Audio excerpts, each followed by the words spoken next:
तो बलरामपुर में अवैध धर्मांतरण के सरगना जलालुद्दीन उर्फ छंगुर बाबा के साम्राज्य को ध्वस्त करने का सिलसिला लगातार जारी है।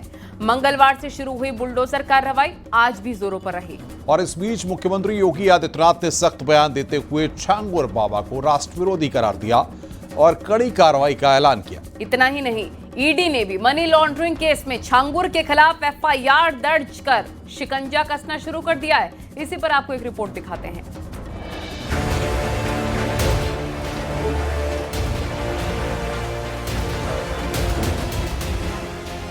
हम समाज को भी टूटने नहीं देंगे, राष्ट्र विरोधी और समाज विरोधी तत्वों को भी चकनाचूर करके रहेंगे। बलरामपुर के उतरौला में मधुपुर गांव की ये आलीशान कोठी कभी जलालुद्दीन उर्फ छंगुर बाबा के काले साम्राज्य का गढ़ थी। वही साम्राज्य अब मिट्टी में मिल रहा है। मंगलवार से शुरू हुआ बुलडोजर एक्शन बुधवार को भी जारी रहा। 3 बीघे में फैली इस कोठी में 70 कमरों में से 40 को अवैध घोषित कर ढहा दिया गया। प्रशासन ने साफ कर दिया कि ये कोठी सरकारी जमीन पर अवैध अतिक्रमण कर बनाई गई थी। प्रशासन ने एक बात और साफ कर दिया है कि बुलडोजर कार्रवाई का खर्च भी छंगुर और नीतू से वसूला जाएगा। हर जेसीबी का खर्च 2000 रुपए प्रति घंटे और पुलिस प्रशासन के कर्मचारियों के वेतन के हिसाब से करीब 50 लाख रुपए की वसूली होगी। मलबा क्लियर किया जाएगा? हाँ, मलबा पूरा क्लियर करेंगे। ये 3 जेसीबी मशीन से काम हो जाएगा? नहीं, 8 है, आ रही है और जेसीबी मशीन आएगी। ये जो सामने दिख रही है इमारत, इसमें कितना हिस्सा अवैध है? ये इस चीज में पूरा अवैध है। जितना चिन्ह लगा हुआ है लाल कलर से, आप लाल कलर इधर इस जेसीबी के सामने से देख सकते हैं। तो उतना अवैध वाला आज गिरा दिया? हाँ, बिल्कुल। तो यहाँ तहसीलदार हैं जो फिलहाल एसडीएम भी हो चुके हैं प्रमोशन के बाद, वो यहाँ मौके पर मौजूद हैं। उन्हीं की देख रेख में आज की ये कार्रवाई चल रही है। जितना हिस्सा अवैध है उसको पहले ही से चिन्हित कर लिया गया है, उस चिन्हित पोर्शन तक गिरा देना है।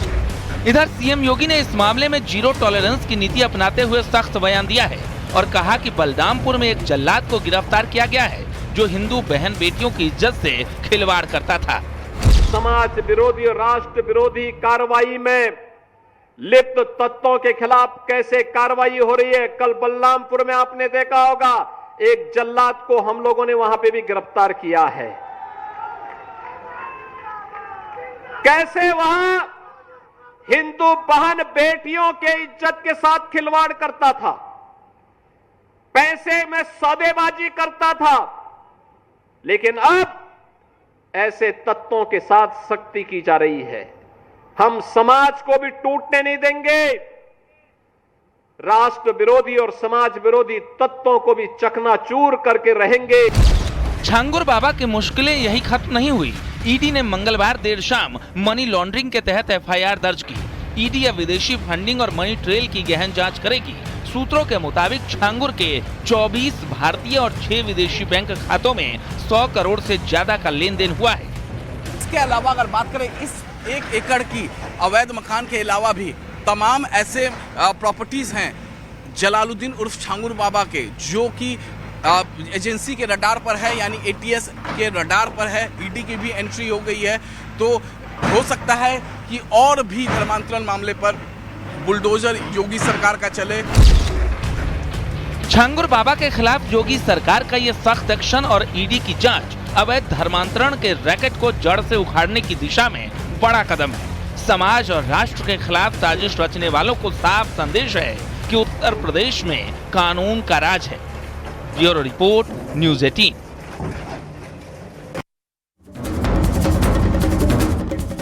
जलालुद्दीन पर हो रही बुलडोजर कार्रवाई पर सियासत जारी है और एसपी और कांग्रेस ने बुलडोजर वाली कार्रवाई पर सवाल उठाया तो बीजेपी ने करारा जवाब दिया है। इस समय से प्रदेश सरकार के खुफिया विभाग के लोग और सरकार सोती रही और अब जब मामला प्रकाश में आया, न्यायालय में कोर्ट में केस चल रहा है, उस दौरान अवैध तरीके से बुलडोजर के माध्यम से उनके मकानों को गिराना पूर्ण रूप से अनुचित है। जब तक न्यायालय का कोई आदेश नहीं आए तब तक किसी के मकान को दबिदोज करना ये गैर कानूनी प्रक्रिया है। जो व्यक्ति भी इस तरह की चीज़ें हों, जो जांच करे, चाहे छांगुर बाबा हों, चाहे हेमंत पटेल के हत्यारे हों बनारस में, सबकी जांच कराइए। हेमंत पटेल का हत्यारा भाजपा का आदमी है, संघ का आदमी है, उसके ऊपर कोई कार्रवाई नहीं हुई अभी तक, उसके घर नहीं गिराए गए। चिन्हित करके हो रहा है क्योंकि वो आरएसएस का आदमी है, वो सुबह सुबह शाखा लगवाता है अपने स्कूल में, इसलिए उसके ऊपर कार्रवाई नहीं की गई। और मैं समझता हूँ कि पूरी तरीके से ये चिन्हित करके कार्रवाई हो रही है। रविदास मल्होत्रा जी और अखिलेश यादव जी लड़कियों का धर्मांतरण कराने वाला गिरोह और उसका सरगना जलालुद्दीन केवल इसलिए पकड़ा गया कि उत्तर प्रदेश में भारतीय जनता पार्टी की सरकार है, योगी आदित्यनाथ जी की सरकार है और धर्मांतरण के विरुद्ध कड़ा कानून बनाया गया है, वो कानून जिसका विरोध समाजवादी पार्टी कर रही थी। आज रविदास उस जलालुद्दीन को भी बचाने सामने आ गए। धर्मांतरण करा के जो अवैध संपत्ति एकत्रित की गई थी, जो अवैध संपत्ति थी, उस पर कानून का बुलडोजर चला है। और यूपी की सियासत में एक बार फिर से जेपीएनआईसी पर घमासान छिड़ गया है। सीएम योगी ने एसपी अध्यक्ष अखिलेश यादव पर तीखा हमला बोला। उधर अखिलेश यादव ने योगी सरकार पर जेपीएनआईसी को लेकर साजिश का आरोप लगाया था। इस सियासी जंग पर देखिए ये रिपोर्ट।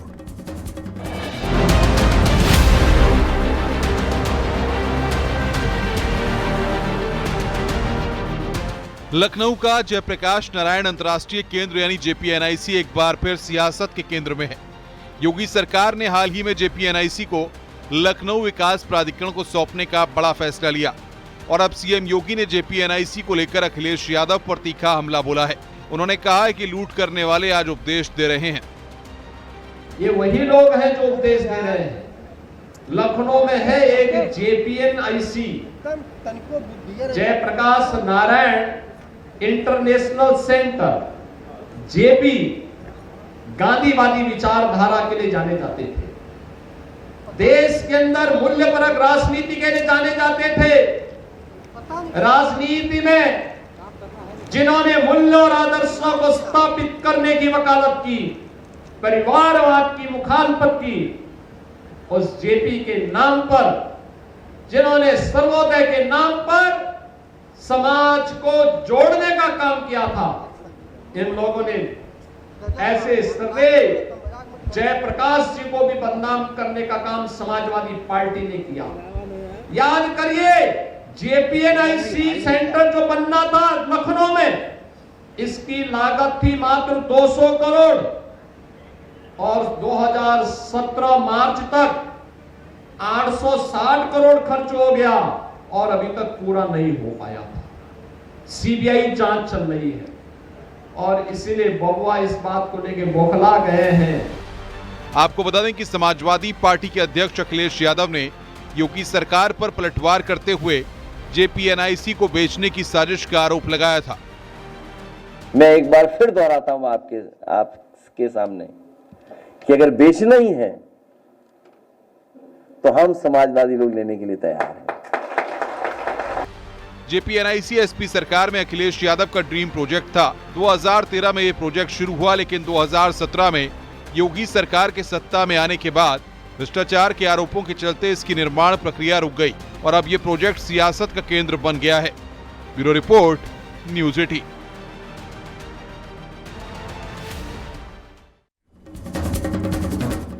यूपी की सियासत में एक बार फिर हलचल तेज हो गई है। डिप्टी सीएम ब्रजेश पाठक और समाजवादी पार्टी के अध्यक्ष अखिलेश यादव के बीच जुबानी जंग छिड़ी हुई है। ब्रजेश पाठक ने अखिलेश पर फ्रस्ट्रेशन और अराजकता का आरोप लगाया तो अखिलेश ने पलटवार करते हुए डिप्टी सीएम पर तंज कस दिया।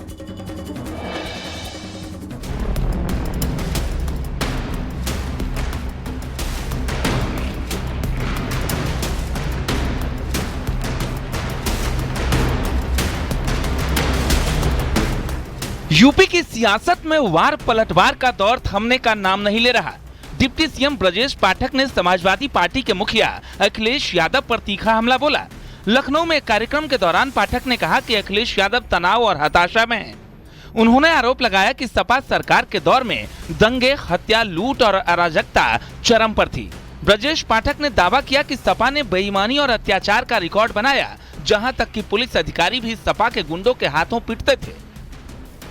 कि आप जानते हैं कि समाजवादी पार्टी के मुखिया फ्रस्ट्रेशन में है, तनाव में है। उत्तर प्रदेश की बदलती हुई तस्वीर उनको पच नहीं रही है। उनको वही गुंडाराज चाहिए, वही अराजकता चाहिए, वही भ्रष्टाचार चाहिए। समाजवादी पार्टी ने सारे बेईमानी के, अत्याचार के, पराकाष्ठा के जितने भी मतलब मैं कह सकता हूं कि प्रतिमान हो सकते हैं दंगों के, सब कुछ क्रॉस करते हुए अपने रिजिम उन्होंने रिकॉर्ड बनाया था। दंगों का, अराजकता का, हत्याओं का, लूट का, बलात्कार का, प्लाट मकान दुकान कब्जों करने का, उनको अपने रिजिम के अखबार की कटिंग देखना चाहिए और आप लोगों को वीडियो फुटेज उन्हें उपलब्ध कराना चाहिए किस ढंग से पुलिस ऑफिसर्स भी समाजवादी पार्टी के गुंडों द्वारा पीटे जाते थे। अखिलेश यादव ने भी ब्रजेश पाठक पर निशाना साधने में देर नहीं की। सोशल मीडिया पर तंज कसते हुए कहा कि डिप्टी सीएम के विभाग में तो ट्रांसफर पोस्टिंग का झगड़ा इतना बढ़ा है कि अधिकारी ही भाग गया। डीसीएम अब फ्यूचर सीएम बनने की जुगत में है, बस यही झगड़ा है। एक विभाग में ट्रांसफर होना था, उसका डायरेक्टर ही भाग गया। डिप्टी सीएम चिट्ठी लिखे बताओ मुख्यमंत्री को, डीसीएम लिखे ओसीएम को चिट्ठी। वो एफसीएम के चक्कर है, फ्यूचर चीफ मिनिस्टर जो एफसीएम है, उन्होंने ओसीएम को चिट्ठी लिखी। यूपी की सियासत में ये जुबानी जंग अब नया रंग ले रही है। ब्रजेश पाठक के आरोपों और अखिलेश के तंज ने एक बार फिर बीजेपी और सपा के बीच तल्खी को हवा दे दी है। क्या ये सियासी जंग 2027 के विधानसभा चुनाव तक और तेज होगी, ये तो वक्त ही बताएगा। लेकिन फिलहाल दोनों नेताओं के बयान सुर्खियां बटोर रहे हैं। Bureau report, news 18। नोएडा और एक्सप्रेस नोएडा से गुजरने वाले लोगों को अब जान से जलते ही निजात मिलने वाला है। दरअसल केंद्रीय मंत्री नितिन गडकरी ने नोएडा एक्सप्रेसवे के पैरेलल एक नया एक्सप्रेसवे बनाने के प्रस्ताव पर अपनी सहमति जताई है। साथ ही नोएडा एयरपोर्ट को बेहतर कनेक्टिविटी से जोड़ने और उसे वर्ल्ड क्लास बनाने की तैयारी भी चल रही है। देखिए रिपोर्ट।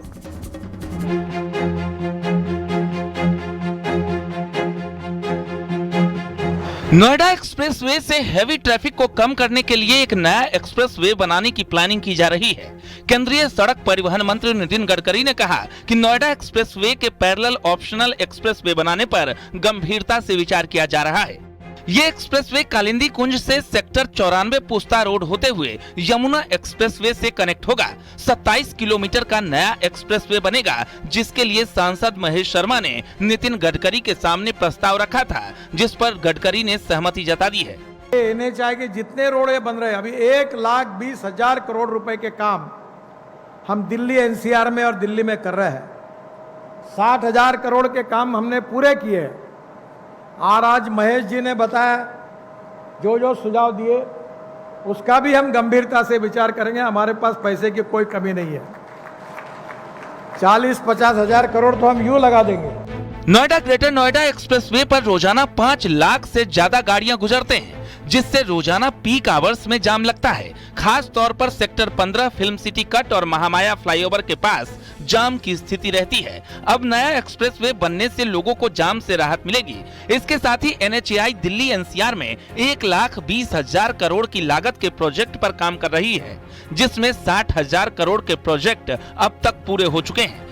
जो हमारा Noida to greater Noida expressway है, ये इस पर ट्रैफिक जाम इतना होने लगा है सेक्टर 15A के सामने। जो विषय हमने माननीय मंत्री जी के सामने रखा कि यमुना पुश्ते पर एक पैरेलल रोड को एनएचएआई ले, तो उन्होंने कहा कि अगर सिंचाई विभाग इसकी अनुमति देता है तो हम इसको तुरंत बना देंगे, जल्दी से जल्दी बना। दूसरा विषय था दनकौर पर जो क्लोवर लीफ ईस्टर्न पेरिफेरल के साथ बननी थी, वो बहुत डिले हो रही है, तो उन्होंने कहा 1 महीने में उसका काम पर शुरू हो जाएगा। और तीसरा विषय था कि जो क्लोवर लीफ इन्होंने वहाँ जेवर के पास बनाई इंटरसेक्शन, वो एक अंतर्राष्ट्रीय एयरपोर्ट बन गया है, एशिया का सबसे बड़ा। तो मैं समझता हूँ उसको एक अंतर्राष्ट्रीय स्तर का डेकोरेशन किया जाए ताकि लोग याद करें। इसके अलावा जेवर एयरपोर्ट को खूबसूरत बनाने और बेहतर कनेक्टिविटी पर जोर दिया जा रहा है, जिसके लिए 8 लूप बनकर तैयार हैं और चारों ओर ग्रीन एरिया विकसित किया जा रहा है, जिसका नितिन गडकरी ने निरीक्षण भी किया। मेरे ठीक पीछे आप रास्ता देख पा रहे हैं, ये रास्ता सीधे दिल्ली वल्लभगढ़ की ओर जा रहा है और ये 31 किलोमीटर लंबा एक्सप्रेसवे है। यानी यहाँ से एयरपोर्ट की सीधी कनेक्टिविटी होगी। आप दिल्ली डीएनडी से सीधे मुंबई एक्सप्रेसवे को चढ़ेंगे और वहाँ से वल्लभगढ़ की ओर होते हुए सीधे एयरपोर्ट जा सकेंगे। माना जा रहा है नवंबर तक नोएडा इंटरनेशनल एयरपोर्ट का काम पूरा हो जाएगा और उसके संचालन के साथ ये 8 लूप और जो एक्सप्रेसवे 31 किलोमीटर का है ये भी पूरा हो जाएगा। कैमरामैन विपिन के साथ हिमांशु शुक्ला, न्यूज़ 18 नोएडा। और सीएम योगी के नेतृत्व में पर्यावरण संरक्षण की दिशा में नया इतिहास बना। एक पेड़ मां के नाम 2.0 अभियान के तहत एक ही दिन में 37 करोड़ से ज्यादा पौधे लगाकर यूपी ने कीर्तिमान रचा है। सीएम योगी ने अयोध्या से इस महाअभियान की शुरुआत की और आजमगढ़ से गोरखपुर तक पौधारोपण कर जनता को पर्यावरण संरक्षण का संदेश दिया। इस रिपोर्ट को देखिए।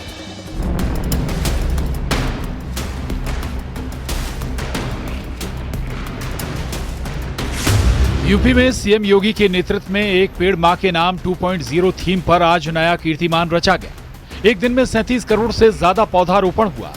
एक पौधा मां के नाम महाअभियान का आगाज सीएम योगी ने अयोध्या से किया। सीएम ने सरयू नदी के किनारे त्रिवेणी वाटिका में बरगद, नीम और पीपल के पौधे लगाकर इसे भगवान श्री राम, धरती माता और जन्मदायिनी माता को समर्पित किया। इस यादगार लम्हे को कैमरे में कैद करने के लिए सीएम योगी ने सेल्फी भी ली और प्रदेशवासियों से भावनात्मक अपील की। पूरे प्रदेशवासियों से अपील करूंगा, यह अभियान वर्तमान को संवारने और भविष्य को बचाने का एक अभियान है। एक एक पेड़ हम सबके लिए, हम सभी के लिए जीवनदायिनी बनेगा। हमें उसका संरक्षण करना होगा तो हमारा संरक्षण करेगा। प्रदूषण से, विषैले उससे हमें बचाएगा, विषैले गैसों से हमें बचाएगा। और प्रधानमंत्री मोदी जी के नेतृत्व में एक सुनियोजित प्रयास पिछले 10 वर्षों के अंदर देश के अंदर हुआ है। अयोध्या के बाद सीएम योगी आजमगढ़ पहुंचे। एक पेड़ मां के नाम अभियान के तहत आम लोगों को पौधा दिया और जलवायु परिवर्तन के खिलाफ जारी इस अभियान की सफलता पर जोर दिया। यानी हीट वेव को ग्रीन वेव में बदलने का एक बृहद अभियान, और उस बृहद अभियान का हिस्सा आप सब बन रहे हैं। ये धरती माता के प्रति भी, उसकी सेहत को सुधारने के लिए भी हमारे द्वारा धरती माता के प्रति कृतज्ञता ज्ञापित करने का और मां की स्मृतियों को जीवंत बनाए रखने का भी एक कार्यक्रम है। वहीं आजमगढ़ के बाद गोरखपुर में भी सीएम योगी ने पौधारोपण किया। इस महाअभियान को कैमरे में कैद करने के लिए सेल्फी भी ली और फिर जनसभा को संबोधित करते हुए अखिलेश यादव पर जमकर निशाना साधा। सीएम योगी ने कहा कि सपा सरकार ने 1 डिस्ट्रिक्ट 1 माफिया दिया और हमने 1 डिस्ट्रिक्ट 1 प्रोजेक्ट दिया। प्रश्न खड़ा करने वाले लोगों से मैं पूछना चाहता हूं, जब उनको अवसर मिला था तब वे लोग कुछ नहीं कर पाए। तब उन्होंने योजनाओं को भ्रष्टाचार का केंद्र बिंदु बनाया, लूटपाट का केंद्र बिंदु बनाया। आज हमारी सरकार 1 डिस्ट्रिक्ट 1 प्रोडक्ट दे रही है, 1 डिस्ट्रिक्ट 1 क्रॉप दे रही है। और इन लोगों ने, समाजवादी पार्टी रही हो या कांग्रेस या बहुजन समाज पार्टी, इन लोगों की सरकार थी, इन लोगों ने 1 डिस्ट्रिक्ट 1 माफिया दिया था। 1 डिस्ट्रिक्ट 1 माफिया। एक पेड़ मां के नाम 2.0 अभियान ने न केवल पर्यावरण संरक्षण की दिशा में यूपी को नई ऊंचाइयों पर पहुंचाया, बल्कि योगी सरकार की सराहनीय नीतियों को भी रेखांकित किया है। 37 करोड़ से ज्यादा पौधों का ये कीर्तिमान यूपी की बदलती तस्वीर का प्रतीक है। Bureau report, news 18।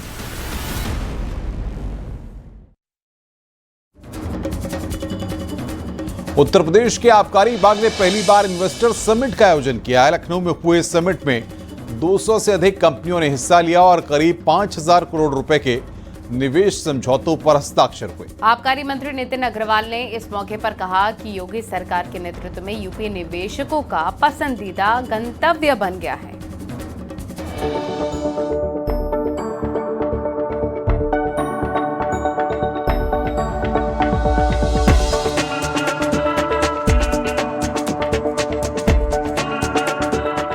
लखनऊ का इंदिरा गांधी प्रतिष्ठान आज निवेश की नई इबारत लिखने का गवाह बना। यूपी आबकारी विभाग की पहली इन्वेस्टर समिट में देश विदेश की 200 से अधिक कंपनियों ने हिस्सा लिया। आबकारी मंत्री नितिन अग्रवाल ने समिट का उद्घाटन करते हुए इसे यूपी की आर्थिक प्रगति में मील का पत्थर बताया। इस मौके पर 5000 करोड़ रुपए के MOU साइन किए गए, जो शराब, बायोफ्यूल और इससे जुड़े उद्योगों में निवेश को बढ़ावा देंगे। कहीं भी किसी भी प्रदेश में अगर देख लिया जाए, पहली बार ऐसा हो रहा है कि एक्साइज डिपार्टमेंट अपना इन्वेस्टर समिट आयोजन कर रहा है। समिट में निवेश नीतियों पर चर्चा, पैनल डिस्कशन और कई नई तकनीकों पर प्रस्तुति दी गई।